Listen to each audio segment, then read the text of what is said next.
Hello everyone, welcome to IAS point. आज हम यहाँ पे बात करेंगे राष्ट्रपति महोदय के बारे में। ठीक है, तो अभी तक हमने प्रधानमंत्री तक की बात कर ली है। मंत्रिपरिषद और प्रधानमंत्री संसद, इनके बारे में हम लोग डिटेल से समझ चुके हैं, राइट। सो अब हमारा यहाँ पे आता है राष्ट्रपति। अब राष्ट्रपति के बारे में भी कुछ जो बेसिक नॉलेज है उसको हम गेन करेंगे, क्या क्या है। ठीक है, हालांकि इसके डिटेल में अभी हम लोग बिल्कुल भी नहीं जा रहे हैं, तो टेंशन नहीं लेना कि सिर्फ राष्ट्रपति में इतना ही है, तो बिल्कुल नहीं। अभी इसके आर्टिकल वगैरह है जो आगे आने वाली क्लास में हम लोग करेंगे, इसलिए मैं यहाँ पे नहीं करा रही हूँ। ठीक है, तो यदि हम बात करते हैं राष्ट्रपति यानी कि जो भी हमारे इंडिया के प्रेसिडेंट होते हैं उनके बारे में, तो एक और जहाँ प्रधानमंत्री सरकार का प्रमुख होता है, राइट, तो वहीं राष्ट्रपति राष्ट्राध्यक्ष होते हैं। और हमारी राजनीतिक व्यवस्था में राष्ट्राध्यक्ष केवल नाम के अधिकारों का प्रयोग करता है। ठीक है, यानी कि सिर्फ हमने बताया था आपको पहले ही कि वो सिर्फ नाम मात्र के होते हैं। वास्तविक सत्ता कार्यपालिका की यदि किसी के हाथ में होती है, वो होती है प्रधानमंत्री के हाथ में। ठीक है, तो इसमें क्या बताया गया है कि जैसे प्रधानमंत्री सरकार का प्रमुख होता है यानी कि हेड होता है कार्यपालिका का। वास्तविक हेड कौन होता है, तो वास्तविक यदि शक्तियां प्राप्त होती हैं या वास्तविक हेड, तो प्रधानमंत्री ही कहेंगे हम। और यदि नाम मात्र की बात करें या तो सिर्फ सिंपल आ जाता है कि हेड कौन होता है। ठीक है, तो उस टाइम पे आप कह सकते हो कि राष्ट्रपति महोदय होते, लेकिन उनके जो शक्तियां होती है सिर्फ नाम मात्र की ही होती है। ठीक है, अब यहाँ पे एक बात समझिए, आप थोड़ा इसको पढ़ते हैं फिर समझाते हैं। तो इसमें क्या हुआ कि वो सिर्फ अपने नाम का प्रयोग कर सकते हैं। और भारत का राष्ट्रपति ब्रिटेन की महारानी की तरह होता है, जिसका काम अलंकारिक अधिक होता है। ठीक है, यानी कि क्या है कि जिसका काम अलंकारिक अधिक होता है। और राष्ट्रपति देश की सभी राजनीतिक संस्थाओं के काम की निगरानी करता है, ताकि वे राज्य के उद्देश्यों को हासिल करने के लिए मिलजुल कर काम कर सके। और उसके बाद है कि राष्ट्रपति का चयन जनता द्वारा प्रत्यक्ष रूप से नहीं किया जाता। ठीक है, तो जो राष्ट्रपति का चयन होता है वो जनता के द्वारा प्रत्यक्ष रूप से बिल्कुल नहीं किया जाता है। संसद सदस्य और राज्य की विधानसभाओं के सदस्य उसे चुनते हैं। राष्ट्रपति पद के प्रत्याशी को चुनाव जीतने के लिए बहुमत हासिल करना होता है। इससे यह तय होता है कि राष्ट्रपति पूरे राष्ट्र का प्रतिनिधित्व करता है, लेकिन राष्ट्रपति उस तरह से प्रत्यक्ष जनादेश का दावा नहीं कर सकता जिस तरह से प्रधानमंत्री। ठीक है, क्योंकि प्रधानमंत्री कहीं ना कहीं डायरेक्ट रूप से चुने जाते हैं। अब हमने बात की थी कि सिर्फ वहाँ हम ऐसा नहीं होता कि प्रधानमंत्री के लिए वोट डाल रहे हैं, हाँ, लेकिन जो पार्टी का लीडर होता है यानी कि पार्टी के मेंबर होते हैं, तो जब उस पार्टी की मेजोरिटी आती है तो उस पार्टी से किसी एक व्यक्ति को प्रधानमंत्री बनाया जाता है। ठीक है, तो यहाँ पे क्या हुआ और वहाँ पे ऐसा मैंने आपको कल भी एग्जाम्पल में समझाया था कि हम ऐसा नहीं कर सकते। राष्ट्रपति महोदय इनकी नियुक्ति तो करते हैं, लेकिन उनको कोई पावर नहीं होता कि उनको जो पसंद हो उन्हीं को करेंगे। जिनकी मेजोरिटी होगी संसद में उन्हीं को राष्ट्रपति बनाना होगा। ठीक है, तो अब हो सकता है कि कोई और काबिल लीडर होते तो किसी और को बनाया जाता। मोदी जी के अलावा भी बीजेपी में और भी कोई व्यक्ति होते तो उनको बनाया जाता। तो यहाँ पे ये सारी बातें होती हैं। और उसके बाद क्या होता है, तो यहाँ पे यदि हम बात करें डायरेक्ट रूप से हम क्या कह सकते हैं कि जनादेश, यानी कि जनता चुनती है प्रधानमंत्री को। बट जो राष्ट्रपति महोदय होते हैं, तो क्या आप में से किसी ने भी ये सुना है कि अभी राष्ट्रपति का चुनाव होने वाला है? ठीक है, राष्ट्रपति का चुनाव होता है, हमने सुने, मतलब आप भी सुने होंगे, सब सुने हैं कि राष्ट्रपति का चुनाव होता है, बट डायरेक्ट रूप से यदि हम बात करें तो नहीं होता है। ठीक है, इनडायरेक्ट वे में होता है राष्ट्रपति और उपराष्ट्रपति का चुनाव। और इनमें क्या होता है कि जो हमारे द्वारा चुने हुए प्रतिनिधि होते हैं, ठीक है, जो भी हमारे विधायक होते हैं, सांसद होते हैं, तो वो क्या करते हैं, उनमें पार्टिसिपेट करते हैं। और यहाँ पे बताया भी गया है कि कौन कौन ऐसे व्यक्ति होते हैं जो कि क्या करते हैं, राष्ट्रपति के चुनाव में भाग लेते हैं। तो संसद सदस्य और राज्य की विधानसभाओं के सदस्य उन्हें चुनते हैं। ठीक है, तो कौन चुनते हैं, संसद के सदस्य। संसद के सदस्य में आते हैं लोकसभा और राज्यसभा, यानी कि लोकसभा के भी मेंबर उसमें शामिल होंगे और राज्यसभा के मेंबर उसमें शामिल होंगे। विधानसभा में ऐसे जो राज्य की विधानसभा होती है, इनमें भी जो भी सांसद पार्षद होते हैं, चुने हुए प्रतिनिधि हमारे, वो क्या करते हैं, इसमें पार्टिसिपेट करते हैं। और प्रत्येक राज्य से, ऐसा नहीं है, कुछ जो हमारे केंद्र शासित प्रदेश है, ऐसे कुछ एक दो केंद्र शासित प्रदेश है जहाँ पे की विधानसभाएं हैं, जैसे दिल्ली और पुडुचेरी की बात करें अभी, तो हाल फिलहाल में जो जम्मू कश्मीर है वहाँ पे भी विधानसभा है। ठीक है, तो इसमें और जम्मू कश्मीर मतलब आपको पता होगा कि ये हमारा एक यूनियन टेरिटरी है, ठीक है। यहाँ पे पहले स्टेट था बट अब नहीं रह गया, आर्टिकल 370 को हटा दिया गया है। तो इसलिए वहाँ पे भी विधानसभा, पहले हम पढ़ते थे कि कुछ केंद्र शासित प्रदेश यानी दिल्ली और जो पुडुचेरी था, तो सिर्फ वहाँ पे विधानसभाएं थी, लेकिन अब जम्मू कश्मीर भी शामिल हो चुका है, ठीक है। तो इसको आपको ध्यान रखना है। तो इनके जो भी चुने हुए प्रतिनिधि होते हैं वो राष्ट्रपति के चुनाव में पार्टिसिपेट करते हैं, और जितने भी नॉमिनेट मेंबर होते हैं, आपको पता है कि लोकसभा में 2 मेंबर नॉमिनेट किए जाते हैं राष्ट्रपति के द्वारा, राज्यसभा में 12 मेंबर नॉमिनेट किए जाते हैं। ऐसे ही विधानसभाओं में भी कुछ मेंबर राज्यपाल के द्वारा क्या किए जाते हैं, मनोनीत किए जाते हैं। तो वहाँ पे उन मेंबर्स को ये इसमें राष्ट्रपति के चुनाव में पार्टिसिपेट करने का कोई अधिकार नहीं होता, ना तो वो इसमें पार्टिसिपेट करते हैं। इस बात को भी आप लोग बिल्कुल अपने माइंड में बैठा लीजिएगा, ठीक है। तो यहाँ से हमको पता चल गया, और जो भी बातें आपको लग रही हो, क्योंकि यहाँ पे ये चीज़ें क्वेश्चन में पूछी जाती है, इम्पॉर्टेंट है, तो आप लोग नोट भी करते जाइएगा, ठीक है। अब उसके बाद आता है कि यहाँ पे हम समझ चुके हैं कि इससे मतलब ये दावा नहीं कर सकते राष्ट्रपति महोदय कि नहीं नहीं हमको जनता चुनी है, क्योंकि जनता के जो प्रतिनिधि हैं वो राष्ट्रपति महोदय को चुनते हैं, जबकि प्रत्यक्ष रूप से इनको कौन चुनता है, जो प्रधानमंत्री होते हैं, तो जनता चुनती है, ठीक है। और उसके बाद है कि राष्ट्रपति के अधिकारों के मामलों में भी यही बात लागू होती है। अगर आप संविधान को सरसरी तौर पर पढ़ें तो आप सोचेंगे कि ऐसा कुछ नहीं है जो राष्ट्रपति ना कर सके, ठीक है।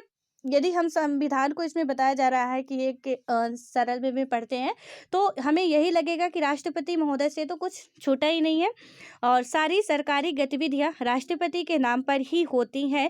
सारे कानून और सरकार के प्रमुख नीतिगत फैसले उसी के नाम से जारी होते हैं, और सभी प्रमुख नियुक्तियां राष्ट्रपति के नाम पर ही होती हैं।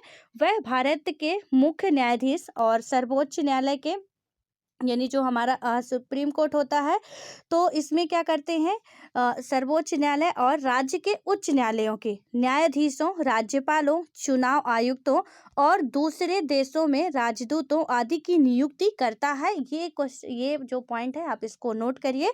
तो हम बात करें इसमें, तो क्या क्या इसमें बात की गई है कि यहाँ पे जो नियुक्तियां हैं और इसमें क्या क्या है, वह भारत के मुख्य न्यायाधीश जो कि हमारे चीफ जस्टिस ऑफ इंडिया होते हैं, और सर्वोच्च न्यायालय के जो अन्य जज होते हैं, ठीक है।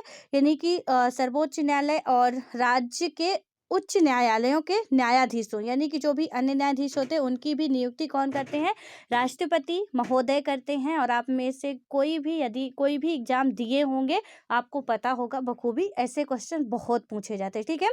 तो इनको लिखिए कि राष्ट्रपति किनकी राष्ट्रपति के द्वारा नियुक्ति की जाती है। तो हमारे देश के जो भी चीफ जस्टिस ऑफ इंडिया होते हैं उनकी, देन उसके बाद राज्य के भी जो मतलब न्यायाधीश होते हैं उनकी, और जो अन्य न्यायाधीश होते हैं उनकी भी नियुक्ति राष्ट्रपति के द्वारा की जाती है। और राज्यपालों, यानी कि हर एक स्टेट के राज्यपाल होते हैं।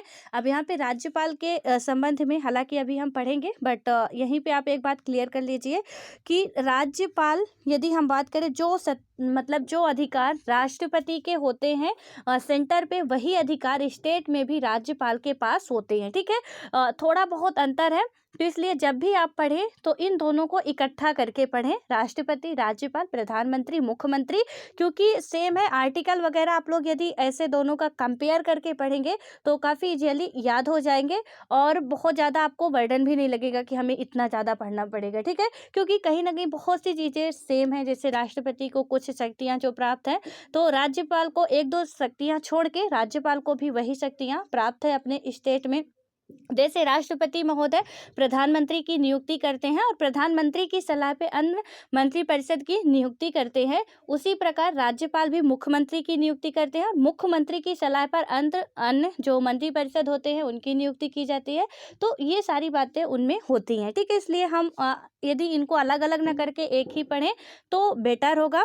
और हाँ, एक बात और आप समझ लीजिए, हाँ हो सकता है कभी क्वेश्चन बन जाए, तो यहाँ पे आप ध्यान रखिएगा कि प्रत्येक राज्य में एक राज्यपाल हो, ये जरूरी नहीं है, ठीक है। एक राज्य के एक राज्यपाल, एक से अधिक राज्यों के भी राज्यपाल हो सकते हैं।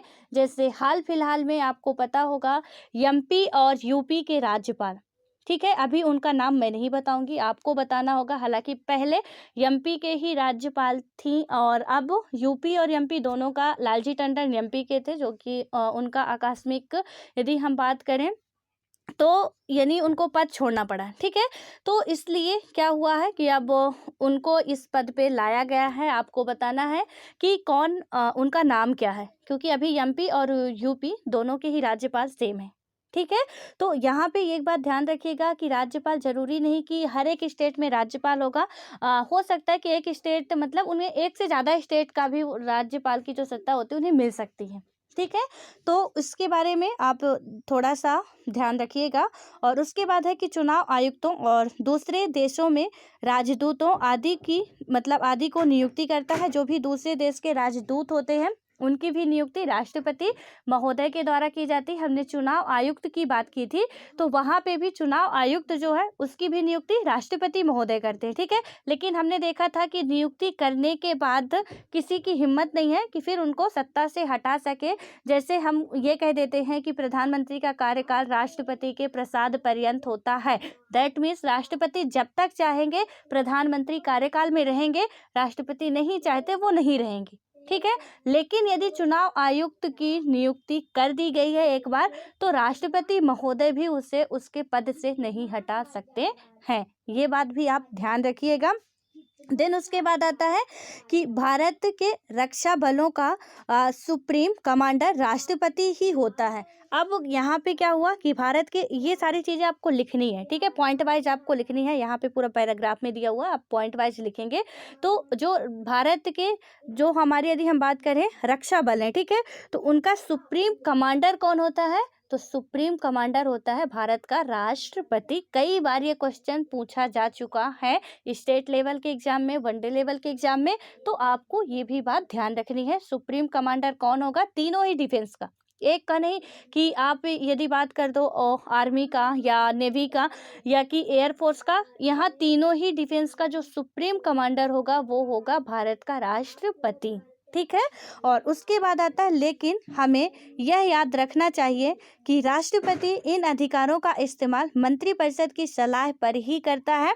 राष्ट्रपति मंत्रिपरिषद को अपनी सलाह पर पुनर्विचार करने के लिए कह सकता है, लेकिन अगर वही सलाह दोबारा मिली तो वह उसे मानने के लिए बाध्य होता है। यानी कि राष्ट्रपति सारा काम मंत्रिपरिषद की सलाह पर करता है। मंत्रिपरिषद का हेड कौन होता है? देश का प्रधानमंत्री होता है। ठीक है, अब यहाँ पे क्या है कि राष्ट्रपति को यदि मंत्रिपरिषद कोई सलाह दे रही है, राष्ट्रपति को लग रहा है कि ये सही नहीं है, तो वो कहेंगे कि आप इस पे एक बार पुनर्विचार करो, उसके बाद हमारे पास आओ। लेकिन मंत्रिपरिषद उसमें कोई विचार नहीं करती है, फिर से राष्ट्रपति को वही बात कहने को बोलती है। राष्ट्रपति बाध्य होते हैं कि उस बात को वो दोबारा नहीं टाल सकते हैं। ठीक है, तो यहाँ पे क्या बताया गया कि सलाह दोबारा मिलती है तो उसे मानने के लिए वह बाध्य होता है। और इसी प्रकार संसद द्वारा पारित कोई विधेयक राष्ट्रपति की मंजूरी के बाद ही कानून बनता है। यानी कि संसद के द्वारा जितने भी विधेयक पारित होते हैं राष्ट्रपति के मंजूरी के बाद ही बनता है। अब संसद में जो भी विधेयक लाए जाते हैं मंत्रिपरिषद के द्वारा लाए जाते हैं, राइट। अब मंत्रिपरिषद कोई भी विधेयक ला रही, राष्ट्रपति महोदय के पास भेजती है। महोदय जी कहते हैं कि नहीं, आपको इसमें एक बार और विचार करना चाहिए। ठीक है, लेकिन मंत्रिपरिषद बिना विचार किए वही फिर से राष्ट्रपति के पास भेज देती है। तो राष्ट्रपति महोदय को चाहे वो सही लगे चाहे गलत लगे, उन्हें उसमें सिग्नेचर करना ही होगा, अपनी सहमति दर्ज करनी ही होगी। ठीक है, तो ये बात आप ध्यान में रखिएगा। एक एक कॉन्सेप्ट बहुत क्लियरली आपको समझना है, तभी कुछ हो पाएगा। ठीक है, और उसके बाद क्या होता है कि अगर राष्ट्रपति चाहे तो उसे कुछ समय के लिए रोक सकता है, खारिज नहीं कर सकता, रोक सकता है। ठीक है, कुछ समय के लिए वह विधेयक पर पुनर्विचार के लिए संसद में वापस भेज सकता है। लेकिन अगर संसद दोबारा विधेयक पारित करती है तो उसे उस पर हस्ताक्षर करना ही पड़ेगा। ठीक है, यानी कि यदि उसे दोबारा वो भेजती है तो क्या करना पड़ेगा, उस पर उसको हस्ताक्षर करना ही पड़ेगा, जो हमने अभी बात की। और उसके बाद क्या होता है कि तो आप सोच रहे होंगे कि राष्ट्रपति करता क्या है। अब यहाँ पे वही बात हुई कि आप यहाँ पे समझिए, जैसे सपोज राष्ट्रपति महोदय हैं, ठीक है, यहाँ पे उनका पिक्चर भी है। तो ये राष्ट्रपति महोदय, ठीक है, इनको शपथ दिला रहे हैं। अब यहाँ पे देखिए जो राष्ट्रपति महोदय हैं, यदि इनका मन है कि हमको यहाँ पे खूब सारा अच्छा-अच्छा खाना रखा हुआ है, ठीक है, बहुत सारे खाना रखा हुआ है, राष्ट्रपति महोदय को डायबिटीज़ है। अब यहाँ पे मोदी जी यदि कहेंगे कि आप एक रसगुल्ला ही खा सकते हो, तो राष्ट्रपति महोदय एक बार कहेंगे कि नहीं आप थोड़ा विचार कीजिए, हमें 2 चाहिए, ठीक है। तो यदि इन्होंने बोल दिया कि नहीं आपको एक ही रसगुल्ला लेना है, दूसरा उठाना नहीं है, तो राष्ट्रपति महोदय की इतनी हिम्मत नहीं है कि वो दूसरा रसगुल्ला उठा के खा सकें, ठीक है। उन्हें कहीं मतलब कि यदि हम बात करें तो जब मंत्रिपरिषद उनको कोई भी सलाह देती है, कोई भी, ठीक है, उनकी निजी लाइफ की बात हम नहीं कर रहे हैं, जब तक वो पद पे रहते हैं तब तक की बात की जा रही है यहाँ पे। तो राष्ट्रपति के पद की बात की जा रही है कि कोई भी यदि सलाह दी जाती है तो वो एक बार कह सकते हैं कि ऐसा नहीं, ऐसा करने का इसमें पुनर्विचार आप लोग कीजिए। नहीं वो मानते हैं तो उनको वही बात माननी पड़ेगी, वो बाध्य होते हैं इस बात के लिए, ठीक है। और इससे आप बेहतर समझ सकेंगे कि उनको खूब यहाँ पे बहुत अच्छा सारी चीज़ें रखी हुई हैं, लेकिन यहाँ की मंत्रिपरिषद ने कह दिया नहीं आपको सिर्फ एक ही लेना है। तो वो कुछ भी करके बोलेंगे, रिक्वेस्ट करेंगे कि आप एक बार मतलब इसमें थोड़ा-सा विचार करने योग्य है, कीजिए। तो वो बोलते नहीं हमने पहले से सोच रखा है, आप ज़्यादा खाओगे तो जल्दी ही आपका काम हो जाएगा, ठीक है? इसलिए आप एक ही लो। यहाँ पे मतलब उनकी इच्छा है कि हम लें, कई सारे लें। यानी कि कोई भी उसमें बिल आता है, कोई भी एक्ट आता है, उन्हें लगता है कि इसमें और चीज़ें बदलनी चाहिए। लेकिन यदि इन्होंने कह दिया नहीं, तो नहीं, ठीक है? फिर इन्हें मानना ही पड़ेगा, चाहे कुछ भी हो जाए। अब आप अपने घर में ही ले लीजिए, यदि घर में सपोज़ बब्बा जी हैं, हेड हैं, पूरे घर के हमारे हेड हैं, राइट? और पूरे घर के हेड होने के बाद आपके पापा हैं, ठीक है? बब्बा जी की अच्छी खासी दवाइयाँ चल रही हैं और यहाँ पे आपके पापा जी, बब्बा जी का सब कुछ घर पे चल रहा है, ठीक है? उनके नाम पे ही सारी चीज़ें चल रही हैं। अभी हमारे जो पेरेंट्स हैं, तो उनके नाम पे ही काम कर रहे हैं कि हाँ, ये हमारे प्रमुख हैं, हमारे फादर हैं, हमारे पूजनीय हैं, ठीक है? तो ऐसे ही राष्ट्रपति के नाम पर तो सारी चीज़ें होती हैं, लेकिन यहाँ पे सिर्फ़ क्या होता है कि यदि हमारे पापा जी ने बोल दिया कि दवाइयाँ आपकी चल रही हैं, इसलिए आपको सिर्फ़ यही चीज़ें करनी है, यहाँ नहीं जाना, आपको बैठे रहना है। आप क्या है कि जो भी हमारे बब्बा जी होंगे, वो अपनी मर्ज़ी का नहीं कर सकते हैं, ठीक है? क्योंकि वहाँ पे मना कर दिया गया है कि आपको ये चीज़ें नहीं करनी है। हालाँकि उनके भले के लिए होती है, लेकिन यदि वो चाहें भी तो नहीं कर सकते हैं। बिल्कुल आप ऐसे ही एकदम एग्ज़ैक्टली समझ सकते हैं राष्ट्रपति का, वो हमारे राष्ट्राध्यक्ष तो होते हैं, बट उनकी शक्तियाँ क्या होती हैं।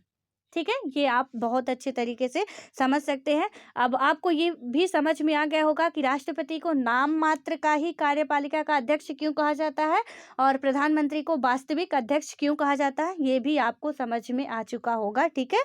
और अब हम आगे बात करें यहाँ पे, इसमें देखते हैं यदि, तो इसमें बताया गया है कि, तो आप सोच रहे होंगे कि राष्ट्रपति फिर करता क्या है, ठीक है? तो क्या वह अपने विवेक से भी कुछ कर सकता है? यानी कि जब मंत्रिपरिषद कोई सलाह दे रही तभी राष्ट्रपति कर रहे हैं। हमने देखा कि जो शक्तियाँ प्राप्त भी हैं तो मंत्रिपरिषद की सलाह पर ही वो करते हैं, ठीक है? आपातकाल लागू हुआ था तो इंदिरा गांधी जी ने बोल दिया कि नहीं, आपातकाल देश में लागू करना ज़रूरी है। तो राष्ट्रपति महोदय उसमें कोई ऑब्जेक्शन नहीं ले सकते थे कि आपातकाल लागू क्यों कर, मतलब ऐसा नहीं हो सकता है, अभी देश की स्थिति तो काफ़ी बेटर चल रही है, लेकिन उन्हें लागू करना पड़ा था। ठीक है? तो यहाँ से आप समझ सकते हैं। और क्या हुआ कि विवेक से कुछ भी नहीं कर सकता। क्वेश्चन उठता है कि जब नाम मात्र का है, राष्ट्राध्यक्ष भी है, तो विवेक से कुछ कर सकते हैं या नहीं कर सकते हैं? तो एक महत्वपूर्ण चीज़ है जो उसे स्वविवेक से करनी होती है। अब यहाँ पे उनके विवेक की बात आ रही है कि उन्हें रसगुल्ला खाने तो नहीं दिया गया, ठीक है? अब एक क्या है जो उन्हें स्वविवेक से करनी होती है, 2 करनी चाहिए, और वो क्या है कि प्रधानमंत्री की नियुक्ति, यानी प्रधानमंत्री की नियुक्ति वो अपने विवेक से करते हैं। जब कोई पार्टी या गठबंधन चुनाव में बहुमत हासिल कर लेता है तो राष्ट्रपति के पास कोई विकल्प नहीं होता, ठीक है? उसे लोकसभा में बहुमत वाली पार्टी या गठबंधन के नेता को प्रधानमंत्री नियुक्त करना होता है। जब किसी पार्टी या गठबंधन को लोकसभा में बहुमत हासिल नहीं होती तो राष्ट्रपति अपने विवेक से काम लेता है, ठीक है? यानी कि तब भी वो विवेक कब उनका काम आता है, जबकि उनमें जैसे होता है ना, मैच ड्रा हो जाता है, ठीक है, तब उनका विवेक काम आता है कि अब यहाँ पे क्या किया जाए। ठीक है, तो लेकिन जब तक मेजॉरिटी है तो आपको उसी पार्टी के लीडर को ही चुनना होगा। लेकिन यदि उनमें दोनों में ही कहीं न कहीं बराबरी का माहौल दिखता है, तब राष्ट्रपति क्या करते हैं, अपने विवेक से काम लेते हैं। और हमने देखा भी कि उन्हें 6 माह के अंदर ही लोकसभा का सदस्य होना होता है, ठीक है?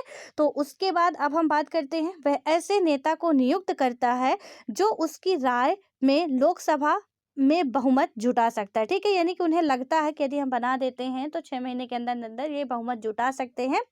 और ऐसे मामले में राष्ट्रपति नवनियुक्त प्रधानमंत्री से एक तय समय के भीतर लोकसभा में बहुमत साबित करने के लिए कहता है, ठीक है? यानी कि ऐसे मौके में उनके स्वविवेक यानी कि मंत्रिपरिषद यहाँ पे अभी सलाह नहीं देगी, क्योंकि उस टाइम पे मंत्रिपरिषद ऑलरेडी भंग हुई रहती है। जब लोकसभा का चुनाव होता है तो आपको पता होगा कि हमारी हर 5 साल के बाद लोकसभा भंग हो जाती है। यह एक स्थायी सदन नहीं है, जबकि राज्यसभा हमारी जो है स्थायी सदन है, ठीक है?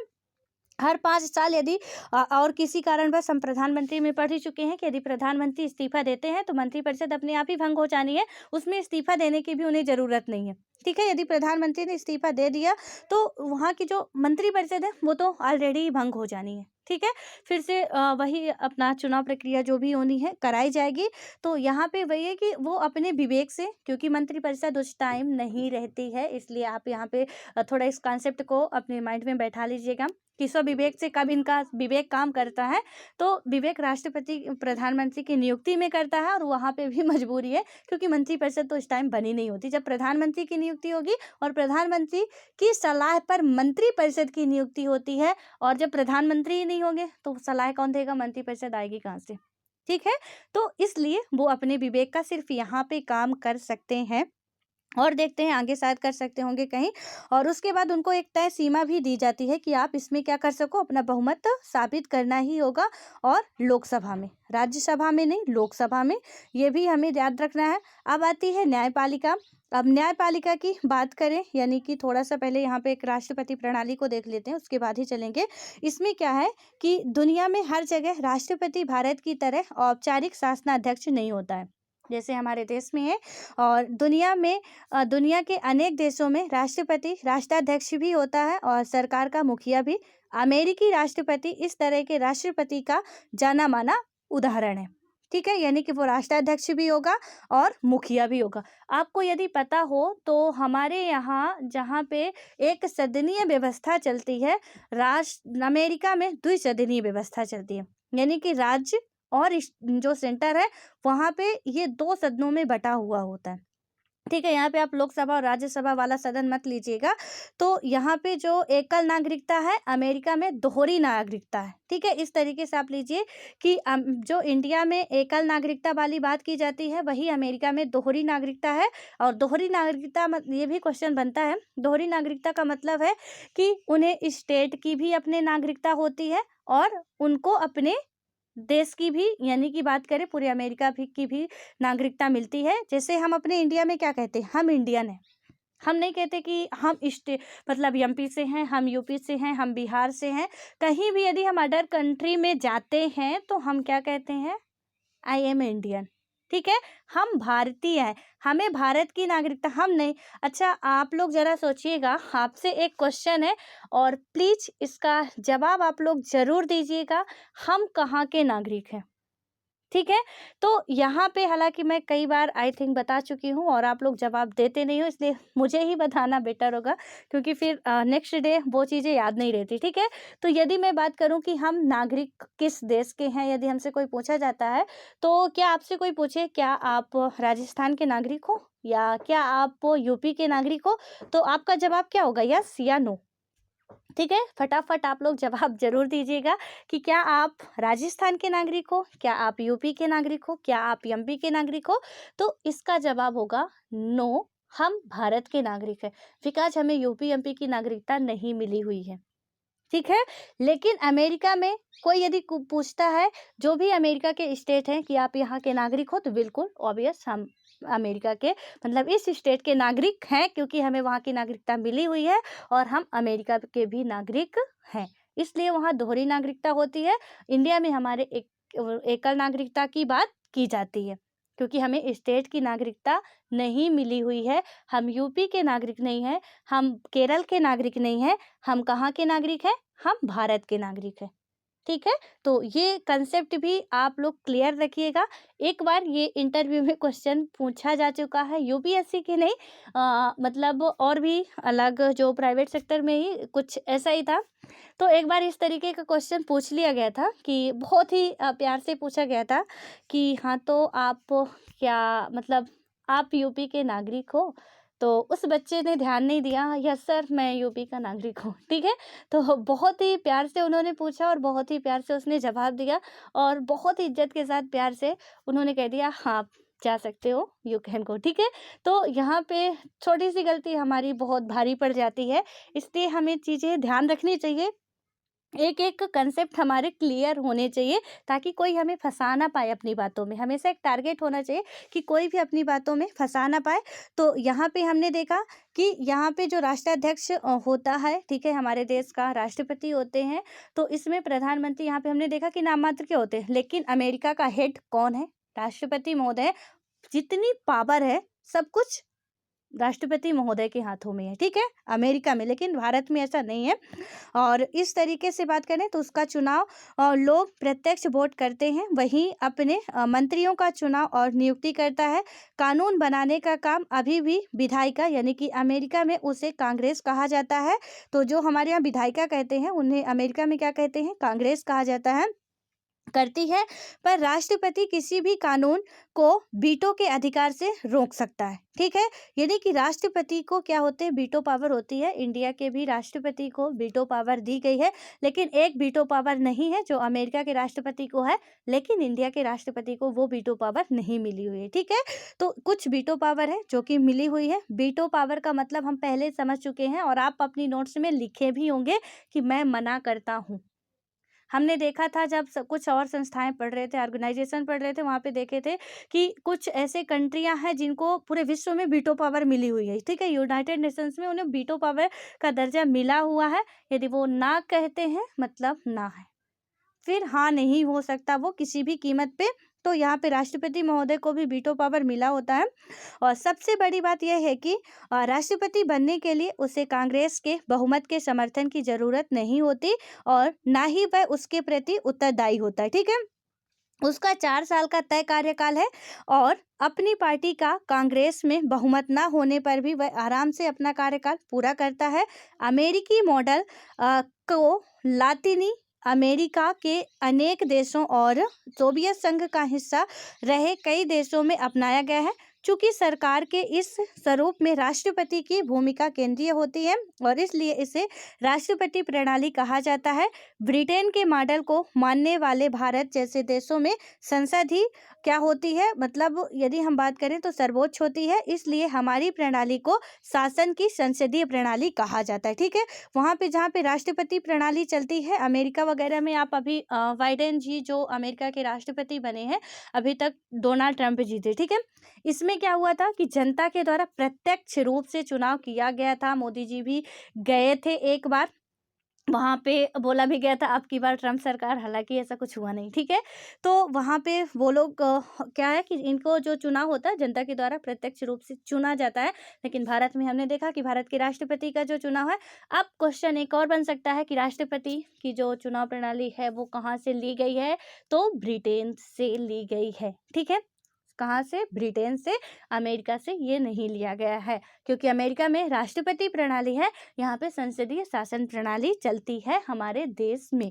और उसके बाद अब हम बात करेंगे इस चीज़ को आप लोग खुद से कर लीजिएगा। देन आता है हमारा न्यायपालिका। और यदि हम न्यायपालिका की बात करते हैं तो इसमें क्या है, जो हमारी जुडिशरी है उसमें आपको पता है कि स्वतंत्र होता है, निष्पक्ष न्याय की बात की जाती है। तो इसमें यदि हम बात करें तो क्या होता है कि एक बार भी हम सरकारी आदेश की उसी कहानी पर लौटते हैं, यानी कि हम जितना भी पढ़ेंगे हमें वो जो कार्यालय ज्ञापन था उसमें जाना ही पड़ेगा, ठीक है। क्या होता है कि जिससे हमने शुरुआत की थी, इस बार हम कहानी को याद नहीं करेंगे, बस यह कल्पना करेंगे कि यह कहानी कितनी अलग हो सकती थी। याद कीजिए कि उस मतलब इस कहानी का उस समय संतोषजनक अंत हो गया।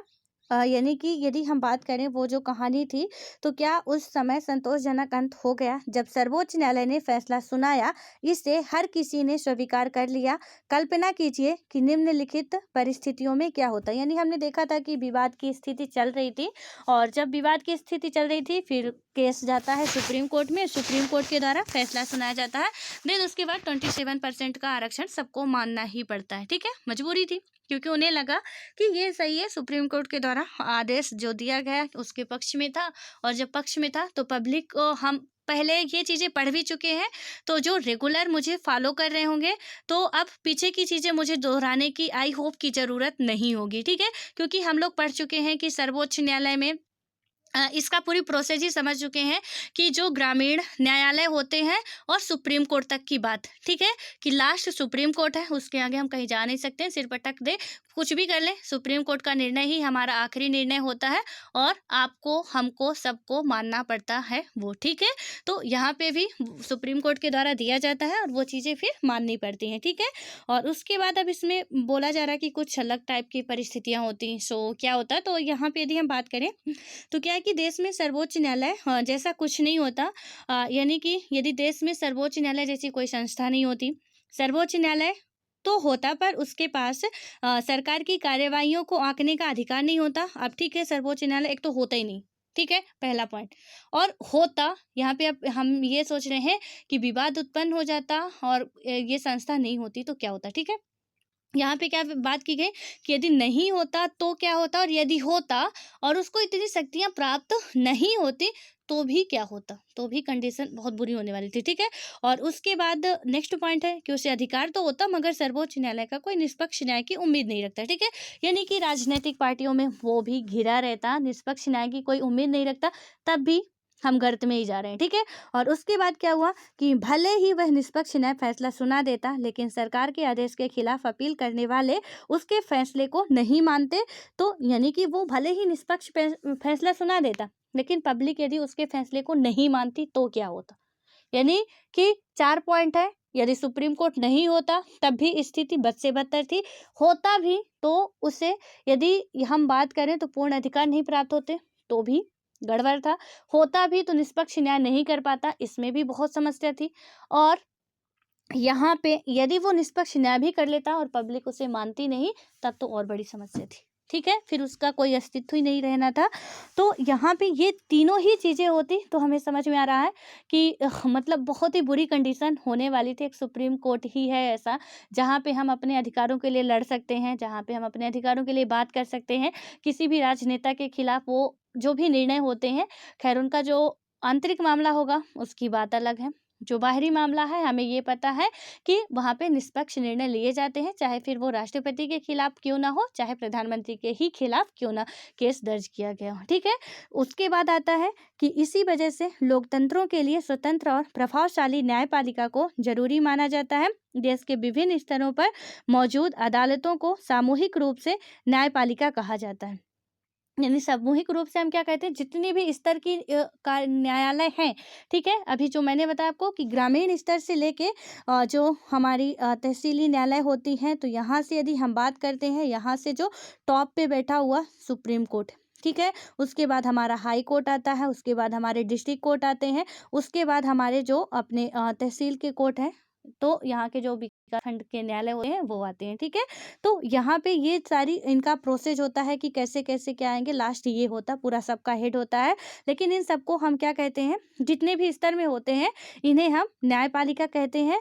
और उसके बाद यहाँ पे यदि हम बात करें तो भारतीय न्यायपालिका में पूरे देश के लिए सर्वोच्च न्यायालय, राज्यों में उच्च न्यायालय, जिला न्यायालय और स्थानीय स्तर के न्यायालय होते हैं। ठीक है, यही जो मैंने अभी आपको ये पिरामिड बनाया, यहाँ पे क्या है कि इसमें सुप्रीम कोर्ट हो गया, ठीक है, इसमें हमारा क्या हो गया, हाई कोर्ट हो गया, और उसके बाद हम आते हैं हमारा यहाँ पे डिस्ट्रिक्ट कोर्ट हो गया, और उसके बाद हमारा क्या हो गया, स्थानीय स्तर के जो भी हमारे न्यायालय होते हैं वो हो गए। तो इसको भी आप जैसे अभी मैं ये बना रही हूँ ऐसे ही करके आप लोग भी क्या कर लीजिए, अपनी नोट्स में बना लीजिए, तो आपको सीक्वेंस से याद रहेगा। ठीक है, तो ये इतने स्तर के न्यायालय होते हैं और भारत में न्यायपालिका एकीकृत है। इसका मतलब यह है कि सर्वोच्च न्यायालय देश में न्यायिक प्रशासन को नियंत्रित करता है। देश की सभी अदालतों को उसका फैसला मानना होता है। वह इसमें किसी भी विवाद की सुनवाई कर सकता है। यानी कि ये जो हम इतने स्तर इसके देखें, 4 स्तर, तो यहाँ पे क्या है कि सुप्रीम कोर्ट कोई निर्णय ले रहा है तो ना तो कोर्ट न हाई कोर्ट उसका, क्योंकि सुप्रीम कोर्ट टॉप है, ठीक है? उसके बाद कुछ भी नहीं है, तो हाई कोर्ट भी उसके निर्णय को अस्वीकार नहीं कर सकता, डिस्ट्रिक्ट कोर्ट भी नहीं कर सकता, स्थानीय न्यायालय भी नहीं अस्वीकार कर सकते हैं, और पब्लिक तो नहीं ही कर सकती है, ठीक है? यदि सुप्रीम कोर्ट को आपको लग रहा है कि सुप्रीम कोर्ट का कोई निर्णय निष्पक्ष नहीं है, तो फिर आप कहीं नहीं जा सकते हो, कहीं भी नहीं जा सकते हो आप, ठीक है?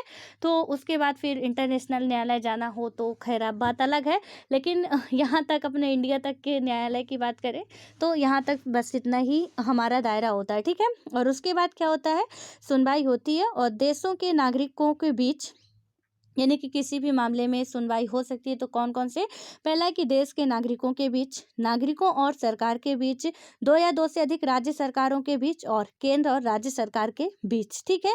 और उसके बाद आता है कि यह फौजदारी और दीवानी मामलों के अपील के लिए सर्वोच्च संस्था है। यानी कि कौन से मामलों के लिए, फौजदारी और दीवानी मामलों के लिए, सॉरी, जो हमारी फौजदारी और दीवानी मामलों के में जो अपील होती है उसके लिए सुप्रीम कोर्ट हमारी सर्वोच्च संस्था है।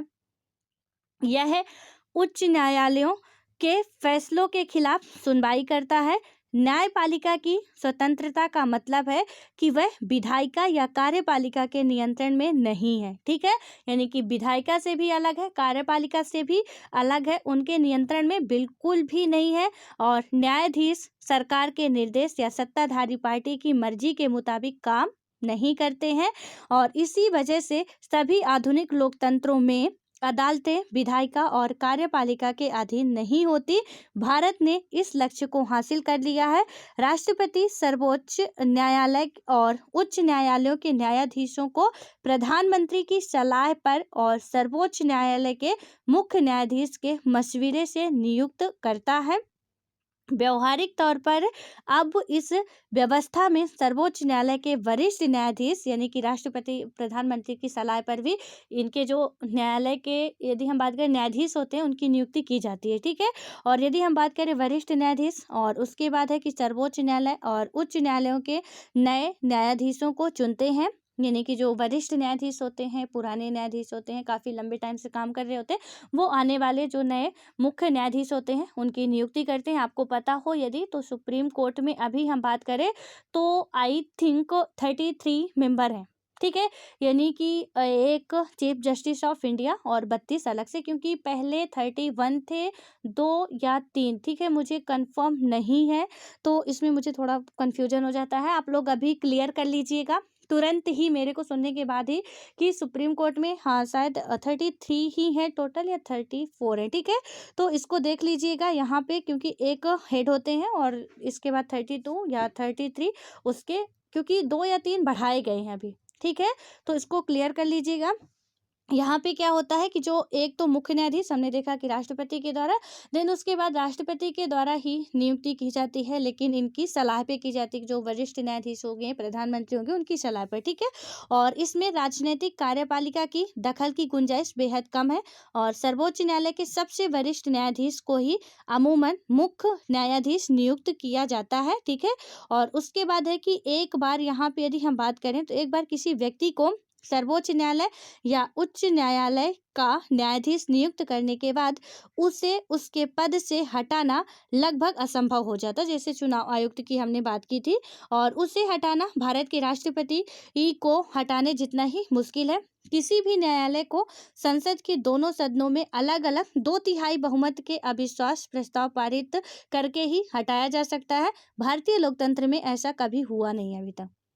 यानी कि आप ये समझे रहिए कि यदि हटाया भी जाता है तो 2/3 बहुमत कम से कम दोनों सदनों में होना चाहिए। उसके बाद ही विचार किया जाएगा कि सुप्रीम कोर्ट के न्यायाधीश को हटाया जाए या नहीं हटाया जाए, मुख्य न्यायाधीश को, ठीक है? जिस तरीके से हम देखते हैं कि राष्ट्रपति में महाभियोग की अभिक्रिया लगाई जाती है, उसके बाद उनको हटाया जाता है, जो भी प्रोसेस होती है, तो इसमें किया जा सकता है। हमारे संविधान में बात की गई, लेकिन अभी तक हमारे इंडिया में ऐसा कुछ किसी भी यदि हम बात करें तो न्यायाधीश के साथ ऐसा हुआ नहीं है, ठीक है? और उसके बाद है कि भारत की न्यायपालिका दुनिया की सबसे अधिक प्रभावशाली न्यायपालिकाओं में से एक है और सर्वोच्च न्यायालय और उच्च न्यायालयों को देश के संविधान की व्याख्या का अधिकार है। ठीक है, यानी कि इसको व्याख्या का अधिकार है, रक्षक भी कहा जाता है सुप्रीम कोर्ट को। अगर उन्हें लगता है कि विधायिका का कोई कानून या कार्यपालिका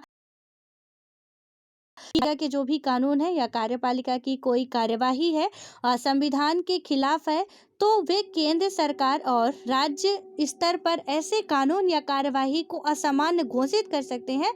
और इस तरह जब उनके सामने क्या होता है कि किसी कानून या कार्यपालिका की कार्यवाही को चुनौती मिलती है, तो वे क्या करते हैं, उनकी संवैधानिक विविधता यानी कि संवैधानिक वैधता तय करते हैं और इसे न्यायिक समीक्षा के रूप में जाना जाता है। ठीक है, जब वो संवैधानिक वैधता तय करते हैं उसे हम क्या कहते हैं, न्यायिक समीक्षा कहते हैं।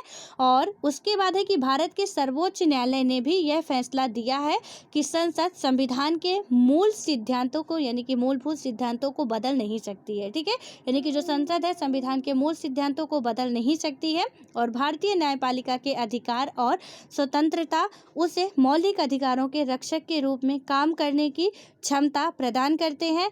हम नागरिकों के अधिकार वाले अध्याय में देखेंगे, यानी कि अलग से चैप्टर आने वाला है कि नागरिकों को संविधान में मिले अपने अधिकारों के उल्लंघन के मामले में इंसाफ पाने के लिए आंदोलन में मतलब कि जो भी आंदोलन होते हैं तो आंदोलन में जाने का अधिकार है। हाल के वर्षों में अदालतों ने सार्वजनिक हित और मानवाधिकारों के संरक्षण के लिए विभिन्न फैसले और निर्देश दिए गए हैं। ठीक है, मानवाधिकार जो दिवस होता है वो 10 दिसंबर को मनाया जाता है। अच्छा खासा आर्टिकल इसमें जो हमारा इंडियन एक्सप्रेस है उसमें भी आया हुआ था, द हिंदू में भी आया हुआ था। तो इसको आप लोगों को इस आर्टिकल को बहुत ही अच्छे तरीके से क्लियर कर लेना है। आप लोगों के लिए ये बहुत ही इम्पॉर्टेंट होमवर्क है, इसको करना भी है और लिखना भी है अपनी नोट्स में। ठीक है, इसके कुछ की पॉइंट्स है उनको नोट करने हैं। मानवाधिकार दिवस जो मनाया जाता है उसके बारे में क्या, कैसे, कब से शुरू हुआ, इसमें क्या क्या है, क्या किया जाता है, क्या नहीं, बहुत सारी चीज़ें करनी है, सरकार के क्या क्या रोल है इसमें। ठीक है, उसको हमें कंप्लीट करना है।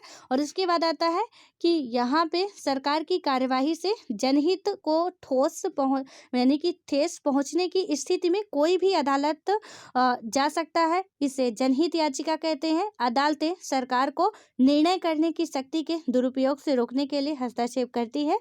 वे सरकारी अधिकारियों को भ्रष्ट आचरण से रोकती है और इसी वजह से लोगों के बीच न्यायपालिका को काफ़ी विश्वास हासिल है। ठीक है, यानी कि न्यायपालिका के ये जो सारे काम है कि भ्रष्ट से रोकना, जनहित याचिका पे सुनवाई करना, कोई भी यानी कि यदि हम बात करें जितने भी हमारे देश के प्रमुख पद होते हैं उन सब पे ही राष्ट्र या सुप्रीम कोर्ट का बिल्कुल एकाधिकार होता है। यानी कि निष्पक्ष रूप से एकाधिकार नहीं कह सकते, लेकिन ये कह सकते हैं कि कोई डर नहीं होता, किसी तरीके का बंधन नहीं होता इनमें, ये निष्पक्ष रूप से अपना फैसला दे सकते हैं। ठीक है, और इसमें बताया गया है कि निम्नलिखित संदर्भों में एक कारण देकर समझाएं कि भारतीय न्यायपालिका किस तरह स्वतंत्र है।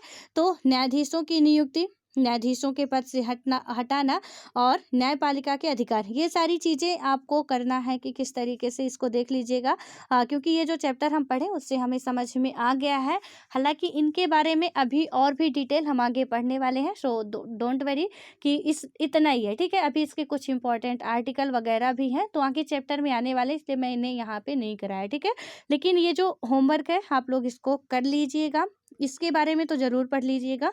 और उसके बाद जो जज हैं उनको भी आप लोग क्लियर कर लीजिएगा। 33 हैं या 34 हैं। ठीक है, मे बी 2 ही बढ़ाए गए हैं, पहले 31 थे अब 33 हैं, बट आप लोग एक बार फिर से क्लियर कर लीजिएगा क्योंकि ऐसे संशय वाला काम नहीं होना चाहिए। ठीक है, हालांकि मैं भी क्लियर करके कल आपको बता दूंगी, लेकिन यहाँ पे आप लोग भी थोड़ा सा मेहनत कर लीजिएगा। सो मिलते हैं नेक्स्ट वीडियो में, तब तक के लिए ऑल द बेस्ट।